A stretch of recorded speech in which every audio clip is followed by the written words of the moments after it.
Let's wait till I'm on camera to do this shit.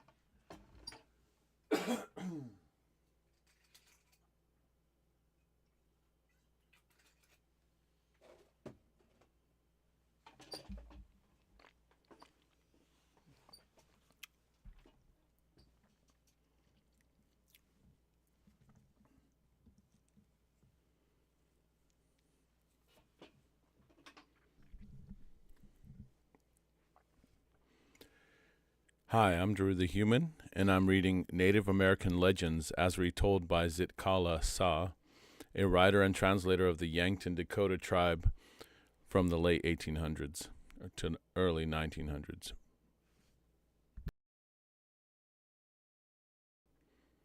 The story I'm going to be reading today is IKTOMI and the Muskrat. IKTOMI is a spider fairy. He wears brown deerskin leggings with long, soft fringes on either side and tiny beaded moccasins on his feet. His long black hair is parted in the middle and wrapped with red bands. Each round braid hangs over a small brown ear and falls forward over his shoulders. He even paints his funny face with red and yellow and draws big black rings around his eyes. He wears a deerskin jacket with bright colored beads sewed tightly on it. IKTOMI dresses like a real Dakota brave. In truth, his paint and deerskins are the best part of him, if ever dress is part of man or fairy. IKTOMI is a wily fellow. His hands are always kept in mischief. He prefers to spread a snare rather than to earn the smallest thing with honest hunting. Why, he laughs outright with wide open mouth when some simple folk are caught in a trap sure and fast. He never dreams another lives so bright as he. Often his own conceit leads him hard against the common sense of simpler people. Poor IKTOMI cannot help being a little imp, and so long as he is a naughty fairy, he cannot find a single friend. No one helps him when he is in trouble. No one really loves him. Those who come to admire his handsome beaded jacket and long fringed leggings soon go away sick and tired of his vain words and heartless laughter. IKTOMI and the Muskrat. Beside a white lake, beneath a large grown willow tree, sat IKTOMI on the bare ground. The heap of smoldering ashes told of a recent open fire. With ankles crossed together around a pot of soup, IKTOMI bent over some delicious boiled fish. Fast he dipped his black horn spoon into the soup, for he was ravenous. IKTOMI had no regular meal times. Often when he was hungry, he went without food. Well hid between the lake and the wild rice, he looked nowhere save into the pot of fish. Not knowing when the next meal would be, he meant to eat enough now to last some time. How, my friend, said a voice out of the wild rice. IKTOMI started. He almost choked with his soup. He peered through the long reeds from where he sat with his long horn spoon in mid-air. How, my friend, said the voice again, this time close at his side. IKTOMI turned, and there stood a dripping muskrat who had just come out of the lake. Oh, it is my friend who startled me. I wondered if among the wild rice some spirit voice was talking. How, my friend, said IKTOMI. The muskrat stood smiling. On his lips hung a ready, yes, my friend, when IKTOMI would ask, my friend, will you sit down beside me and share my food? That was the custom of the plains people. Yet IKTOMI sat silent. He hummed an old dance song and beat gently on the edge of the pot with his buffalo horn spoon. The muskrat began to feel awkward before such lack of hospitality and wished himself under water.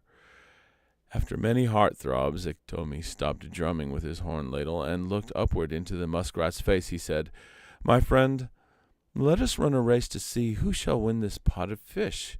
If I win, I shall not need to share it with you. If you win, you shall have half of it.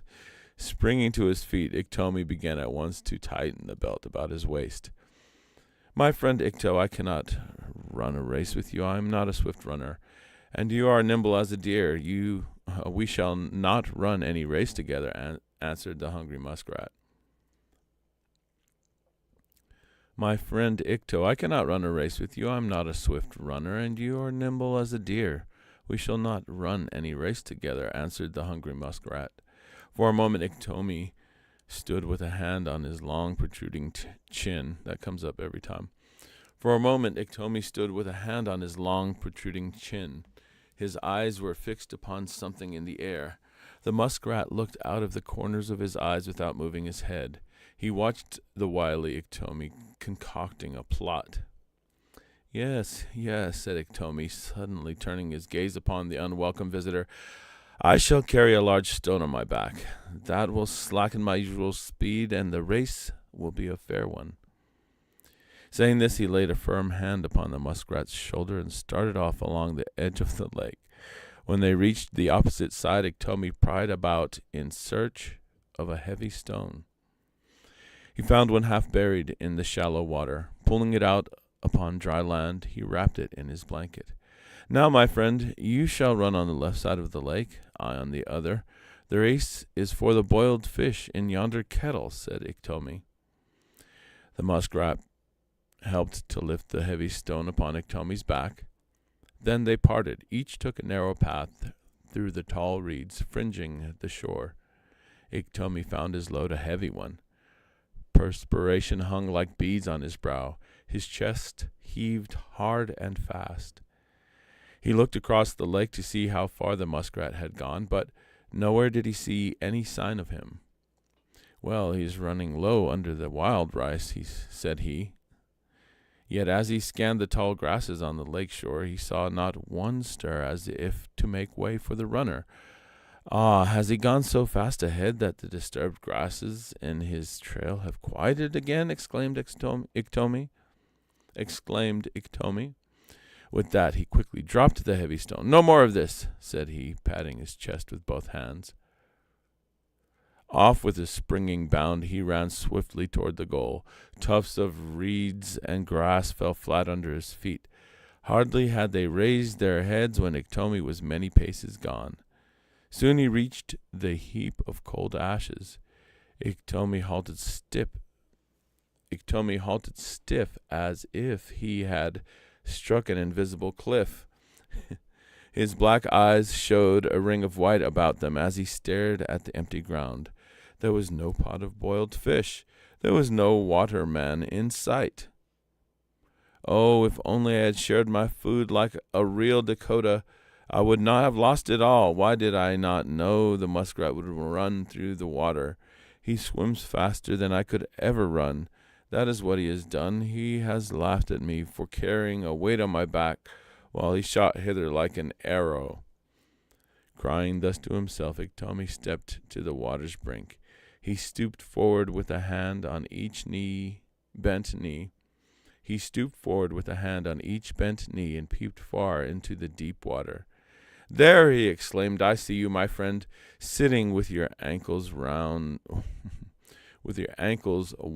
around my little pot of fish. My friend, I am hungry. Give me a bone. There, he exclaimed, I see you, my friend, sitting with your ankles wound around my little pot of fish. My friend, I am hungry. Give me a bone. Ha ha ha, laughed the waterman, the muskrat. The sound did not rise up out of the lake, for it came down from overhead. With his hands still on his knees, IKTOMI turned his face upward into the great willow tree. Opening wide his mouth, he begged, my friend, give me a bone to gnaw. Ha ha, laughed the muskrat, and leaning over the limb he sat upon, he let fall a small, sharp bone, which dropped right into IKTOMI's throat. IKTOMI almost choked to death before he could get it out. In the tree the muskrat sat laughing loud. Next time say to a visiting friend, be seated beside me, my friend. Let me share with you my food.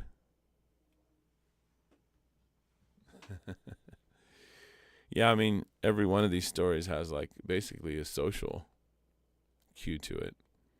Not be greedy, to share your food with visitors, strangers. These are good lessons. It might seem like a small thing, but the idea of sharing is something we're not taught in a capitalist society. So these are good lessons to preserve.